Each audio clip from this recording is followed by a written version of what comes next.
I have been teasing this video since last May, if I'm not mistaken. I mean, the idea of it just makes sense. Yes theory. A group of individuals becoming so influential with their crazy documentaries, amazing journeys, and incredible community revolving entirely around saying yes and connecting with others, even in a time of war, disease, climate change, discrimination, extinction, and pollution.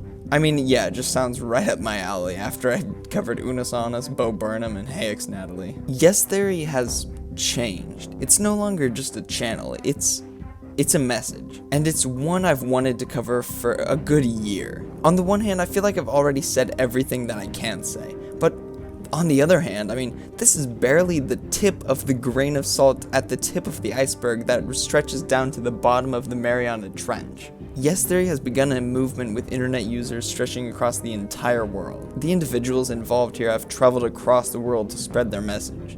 And they've created insane documentaries with quality that absolutely blows past anything Netflix could dream of creating. Their videos have messages that touched millions, allowing for so many to get their voices out there and be heard. And of course, their videos are just good. I mean, like they're just great, but why? What exactly is the yes theory? What makes the quality great? Why is it touching? Who are these people? And above all, what's to come from this? Well, you see the runtime of this video. It's time to dive into every one of these questions and really break down the story, production, people, and meaning behind the yes theory. There once was a time where the four nations lived in. There once was a time where there was no yes theory and no seek discomfort. There was simply just Thomas Bragg, Amar Kandil, and Matt Daher. Matt was born in New York, 1992, but also grew up in Paris and Greenwich. Thomas was born in Paris in 1993 with a Swedish background, and Amar was born the following year in Sadat City, Egypt. These three would all end up in their early travels finding themselves in Montreal together. All it took was a simple get-together to realize that this new friendship was one that wouldn't be going away anytime soon. But together they wanted to do something new, something different. A project like something they had never done before in their collective lives. And luckily for them, Thomas and Matt had this old little dumb comedy channel on YouTube. Usually this is filled with random public encounters and skits similar to their Dancing with Strangers video released around this time. But they decided with Amar and two of their friends that this is where they could begin a new project. Project 30. Project 30 was a popular series in which for 30 days, every one of these guys would do something completely new to them and really explore outside their comfort zone. An instance that would really mark the beginning of the channel's core theme. And man, they just really went for it. Piercing their ears, donating massive amounts of clothes, and losing all of the footage, unfortunately, but eating bull testicles, playing an organ in church, eating insects, speaking impeccable Spanish, playing getting on Trevor Noah's show, rapping, surfing, and synchronized skating. The series slowly evolved away from bonding with friends and became more about the people that they would meet along the way, another defining aspect of future videos. However, their first massive video was yet to be released. Later in 2015, the main three would come together with their close friend Derwin following the terrorist attacks in Europe and the Middle East to send a message. They were still together, stronger than ever, and nothing would change that. This one video got the attention of millions as media stations picked it up instantly. And this was it for the channel Generation Why Not, as just a year of adventures later, these guys would see one more evolution for their career. Yes Theory was born. They'd gotten a deal with Snapchat themselves, changed their brand name, and moved to California. Yes Theory was official, and it was time for the journey to truly begin. Every video was a new adventure, never really before seen on YouTube. They would journey to distant and abstract towns, perform taboo stunts and challenges, but above all, grow together throughout it. They organized blind dates with strangers, snuck into the most random yet cool places, conquered fears, got to know a ton of new people, and of course get a brand new show with Snapchat, which by the way was way more popular than I remember, and this spiraled them into a series regarding Amar and Egypt, and Oh yeah, this bullshit. Amar's long and complicated history with Egypt and passport stuff is one that went on for a long time and was always a big thorn in their ideas. It seemed like it was going to be an insane video about Amar being pretty much the only person legally allowed to climb the Great Pyramids of Giza. The only problem being that Egypt's government treats people like David Dobrik treats his friends. But the storm doesn't end there, because with the visa problems and other issues regarding Turkish traveling in the US, Darren was forced to flee the country out of fear that things would just get worse. People had come and gone, but Darren had firmly been a member since around the start, so this was a huge change. However, this did allow them to expand their house, which had become a hub for small creators and entrepreneurs to get a great start on their careers. So yeah, Halloween hit, and so did Logan Paul. What the heck? Where did this collab come from? They started really ramping up production quality and general creativity. They became more spontaneous, more unique, and more adventurous. Traveling across the world became more frequent. They reached 1 million damn subscribers. They challenged Will Smith himself to a heli bungee. And just 8 months of hilarious dates, crazy parties, insane ideas, and fun adventures with strangers later, they would be bungee jumping out of a helicopter over the Grand Canyon with this guy. This was their single biggest event yet. I mean, not their most viewed video by far, that was from months back, but this was covered everywhere. And what's even funnier is that they were about to hit another high just 3 videos later, because they were the group that staged the infamous Justin Bieber Burrito meme. I'll talk more about it in a bit, don't worry. 2018 was just a massive year for them, and it only got better. Documentaries like the Wim Hof collaboration were posted right next to the most daring ideas like sleeping over sharks and the Grand Canyon. Nothing could go wrong. They had hit their stride. Yes Theory was growing like never before, all thanks to the close, united, and lively community around them. COVID-19. The group had to quarantine for months, making 2020 a bit of a nightmare for all of them. But they managed to still push through.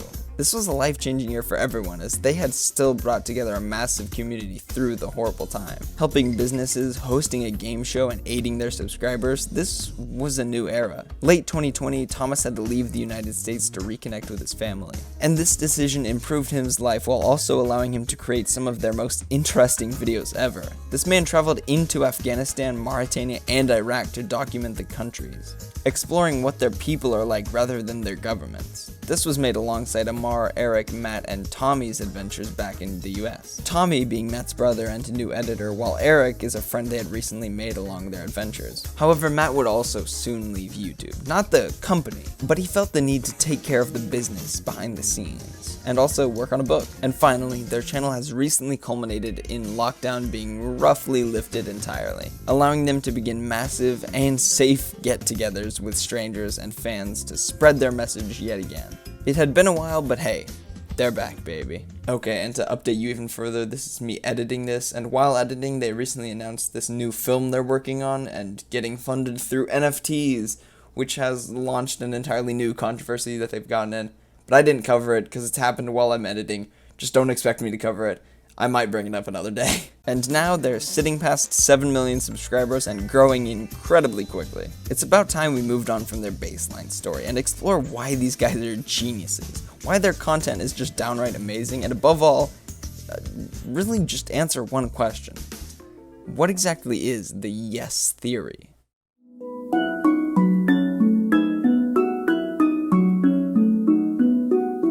As we explored Yes Theory's long history, certain elements and patterns emerged, and an overwhelmingly strong aspect is the community. Not only is their Yes Fam strong, but also the people they meet in challenges and journeys. Two of my favorite examples being their journey to the Grand Reef and their journey to Tuvalu. One day, Matt and Thomas decided to spin a globe and travel wherever it landed, and those lucky f***s managed to get the Great Barrier Reef. But the thing is, they were traveling with a goal. They wanted to convince a group of complete strangers to go with them, ones that had never even been. They wanted someone spontaneous, someone crazy, someone willing to say yes to anything. And they found him. Chase was such a cool guy that fit right in with the group, but that's not the point. The point is how close they all grew together across this one journey. They interviewed him regarding his troubled past, and Chase brought one of his friends along, allowing for this new friend group of 4 to do so much together. They cried when they had to leave and go back home. This is the kind of connection Yes Theory strives for. Matt and Thomas affected Chase's life so much just because of how much they did in that short amount of time. It was more than Chase had ever done before because of his past major injuries. He was able to share this with people and go out and accomplish something completely new for him, which created such a touching experience for all of them. Similarly, in Tuvalu, Thomas had set out to visit the least visited country in the world, and let me tell you, just that title alone is so true, because this one video is probably the most exposure this entire country has ever gotten. No one knew what he would get into, who he would meet, and what those people even speak, but he still went. And it was this spontaneity that got him to interact with local after local after local. On his first day, he got involved with a soccer game and got dinner with some other visitors.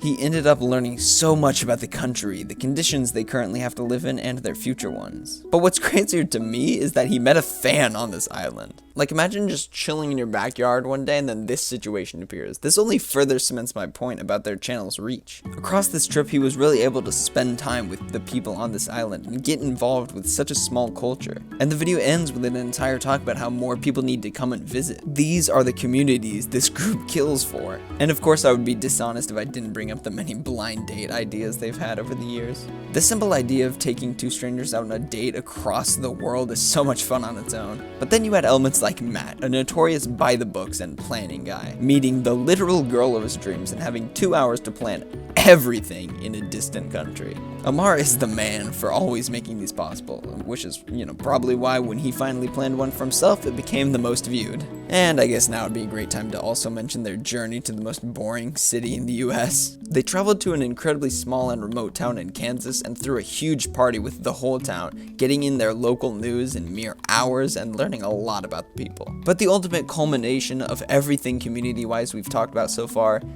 it's well, I'll just let Thomas explain it. We wanted to surprise some spontaneous New Yorkers with an absolutely dream-like experience. So, as a throwback to one of our favorite adventures 3 years ago, where we surprised 16 backpackers in Europe with a night in a mansion, we wanted to take that experiment to a whole new level by surprising 30 complete strangers and a few subscribers with an overnight stay in an actual castle.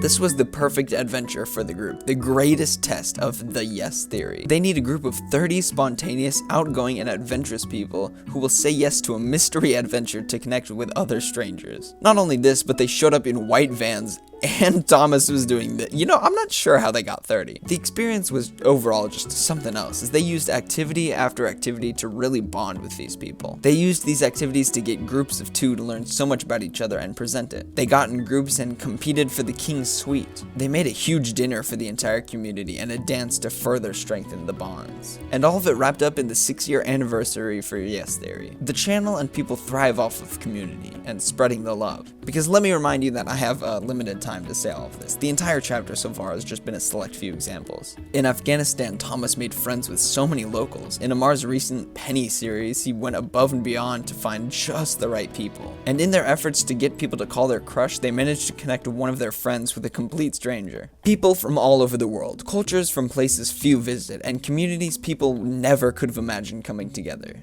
And all it took for all of this to happen was just a nice and simple yes.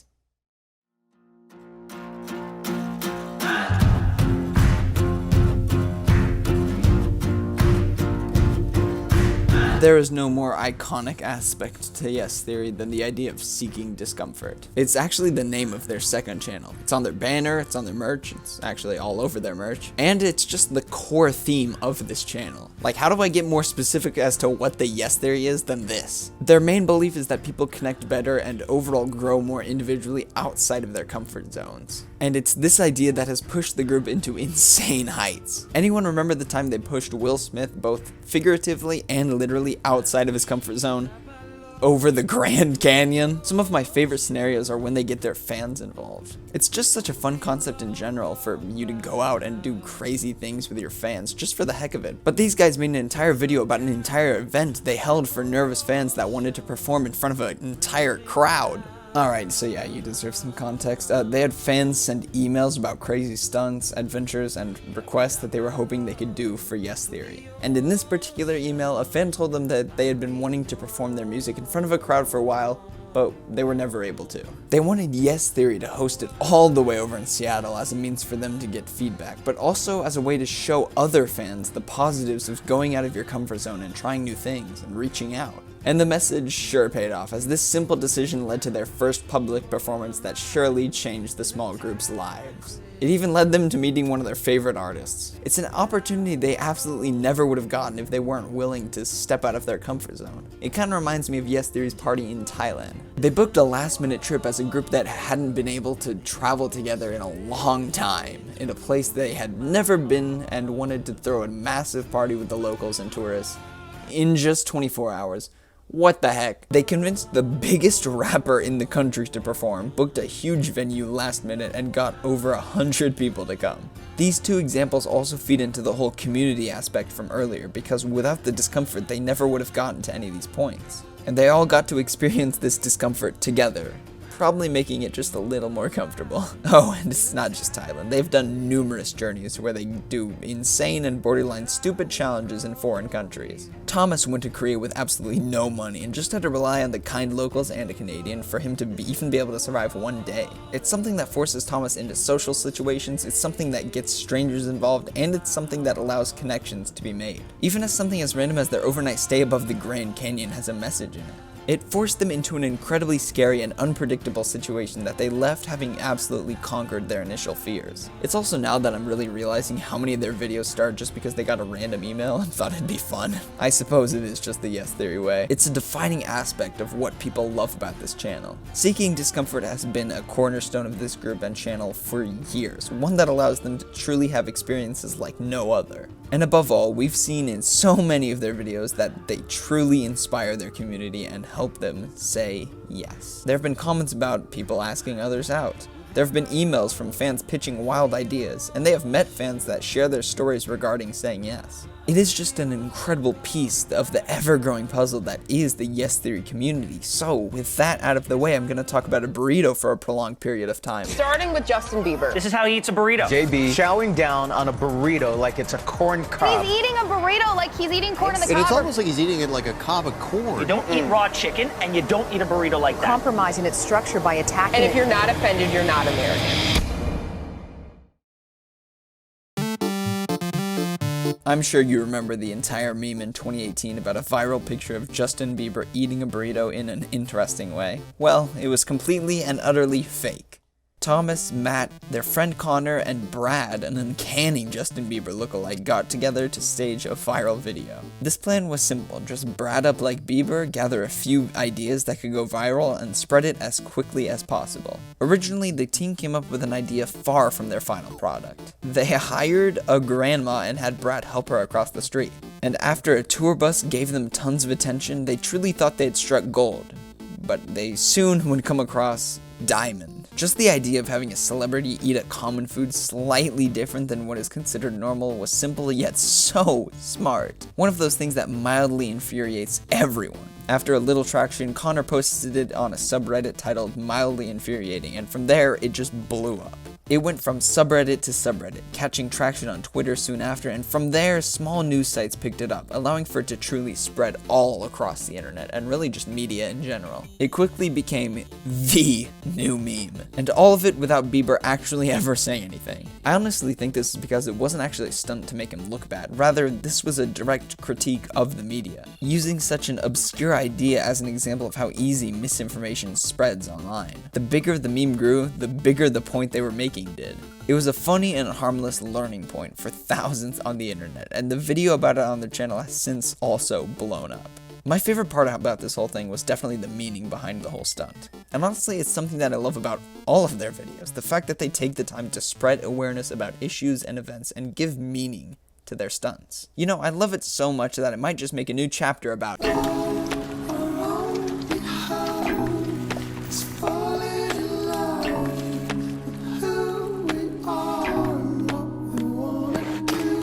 Yes Theory is known for their wild adventures, which has led to the second thing they are known for, spreading awareness. They essentially go around the world and show interesting places and people to an audience that had never seen it before. They spread kindness through the communities they visit, only to spread it through their very own. COVID has created an even more stressful world than before, and it had, and really still does, impact the lives of millions. Yes Theory and their community put their all into bringing joy to this situation. They hosted an online game show for tens of thousands of dollars while trying to help small businesses in the process. Entire videos dedicated just to helping people through this. But it's this time too, when the world slowly began opening up piece by piece, when Thomas needed to return to Europe. Thomas, across his adventures in the East, would travel to Mauritania, Afghanistan, Iraq, and Turkey. These weren't just dumb vlogs in foreign countries where people completely disrespect the culture.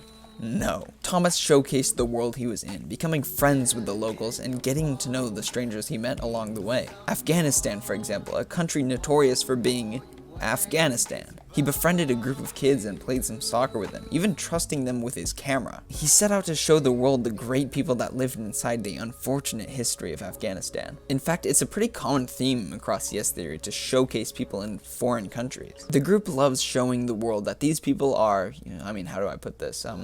They're people. The stereotypes, the media, the wars, it all points to a picture of they are bad, when in actuality they are more human than most of the people saying those things. It's refreshing to see them being so kind and open to people around the world. I mean, what's a better example than their incredible work recently while I was actually writing this, where they helped people along Ukraine's border. It's one huge effort to both aid the suffering of people along the border with their wealth and showing the world what exactly is happening. They came down to a personal level with so many people they helped and got to interview quite a few, sharing their stories and making it pretty eye-opening for the people watching. Being from all over the world, these guys continue to instill connection in their videos. I've covered it over and over, but these guys being from Egypt, New York, Turkey, and Sweden/France, it's common to find these guys trying to spread awareness, not about individuals, but about the collective of multiple individuals. The YouTube channel has given them a voice they never could have dreamed of, and they now use it to give other people voices. They interview a town full of alien encounters, visit unrecognized countries, send strangers on wild dates, share a country's culture, and help whoever they can throughout all of it. It's a passion project that they will never back down from, one they take so seriously that Amar's dad threatened to disown him if he didn't quit.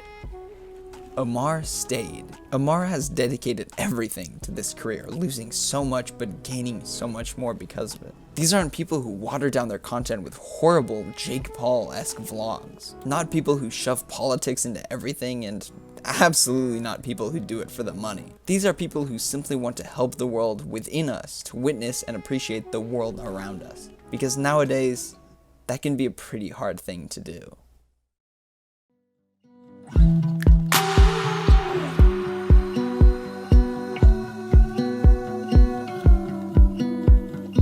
If you were to look up the definition of quality over quantity, these guys would surely pop up somewhere. I mean, take everything, absolutely everything I've said so far, and sprinkle in a shit ton of amazing cinematography, impeccable montages, and absolutely jaw-dropping productions. They regularly bring on incredible cameramen and drone experts to get insane-looking shots. They've got the music from personal partners and online libraries, the knowledge of the youngest person to have ever traveled to every single country, the editing of their whole crew, and of course the ideas, journeys, and content from everyone involved together. I mean, they have 2 entire documentaries on their channel with some of the craziest cinematography, coolest montages, and most emotional storylines I've ever seen on YouTube. The more I think about it, the more I realize that their Wim Hof documentary was the perfect encapsulation of just everything so far. The concept was them traveling to a man famous for toughing the harshest conditions in just a swimsuit and living with him for a few days. They stay to learn and live like him, seeking as much discomfort as they can to find something inside themselves. It was a way to explore the insane science behind the Wim Hof method and experience a world most don't get to see. And for a video like this to tie everything together, one massive aspect of the insane production quality revolves around the storyline they built. It's a group here to indulge in an entirely new culture, showing off Wim Hof's history and studies in a pretty impressive intro. They slide in Thomas's fear and growth over the course of their activities. It's an in-depth look at Hof trying out new studies and practices, rather than a simple demonstration of a few tutorials we already know about. It literally looks scripted just because of how well it's all put together. I mean, the first cliff jump is so well done.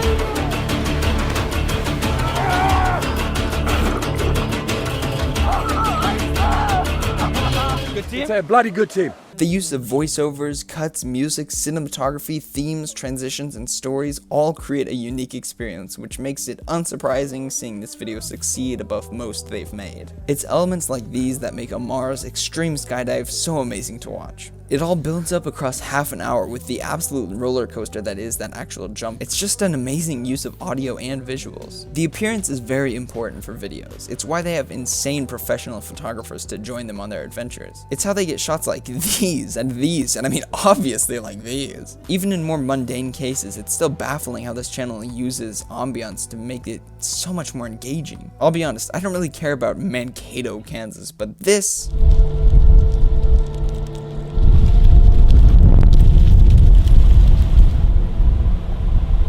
yeah, that sure gets me ready to listen. And boy do they use a very similar tactic in a completely different way for Thomas's Mauritania train ride. The dead silence for the frigid nighttime experience and the upbeat yet pretty terrifying prospect of the daytime ride. It's a cool setup, and honestly, if you're engaged enough, you'll probably feel just as much discomfort as Thomas and Drew did. I mean, what can I say? It's only fitting that they embrace the discomfort and use unique aspects of the video to force the feelings onto you. The mysteries of Chernobyl, the joys of the space colony, the stress of the world's most dangerous road, and the embarrassment of getting your face plastered on a billboard asking for a date. Just everything they do creates an experience that, well, I definitely could not get from other creators. Hey Natalie is one of my favorite creators right now, and I can only imagine what she would be making if she had a team like this. And of course, Markiplier recently released his insane new special. But it's just the sheer consistency of Yes Theory, always striving to be bigger and better, that truly is unique. Their ideas are always insane, their videos are always fun, their montages are always cool as hell for some reason, and their adventures are always exciting. This is Yes Theory. Not another Team 10 or OTK or Dream SMP. It's uncomfortable in the best way possible.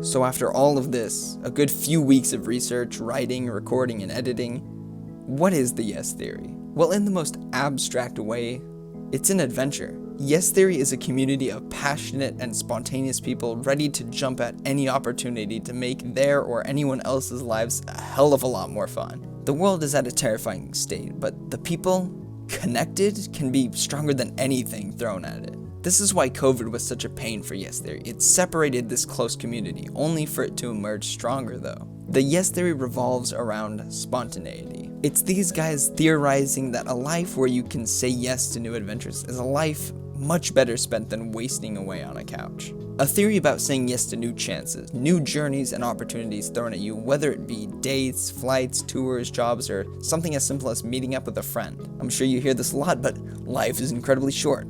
However, it is the longest thing you will experience. And the truest, most incredible experiences during this time are those where we are pushed outside of our comfort zone, spreading kindness and just saying yes. Every second is the first and last time that second will ever happen. So just imagine how different each one can be from the last if you just say yes. Free Child, this great documentary about Amar's life, is a great example. Imagine if Amar had never moved to the Americas. Imagine if he didn't feel like talking to Thomas because he was a little nervous. Imagine if he never joined Project 30 out of laziness or fear of judgment. Or what if he never challenged Will Smith to bungee jump over the Grand Canyon because of discomfort? Or never traveled to Guatemala because of discomfort? Or what if he moved back to Egypt because of his fear and discomfort? Omar alone has been through a life most of us will never be able to process. He comes from a family full of love and commitment, but a country full of war, confusion, and conflict. He has had to climb over and over out of the struggles simply being from Egypt presents.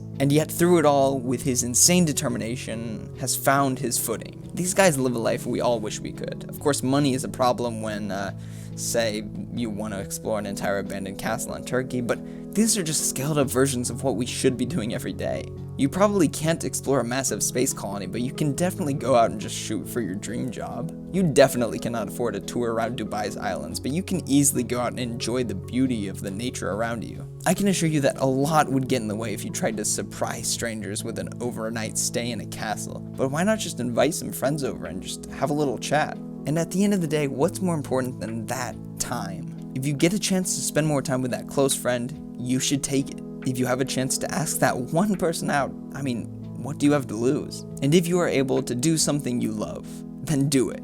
Say yes to these opportunities, because one day, you won't be able to. And that is no theory. Thanks for watching.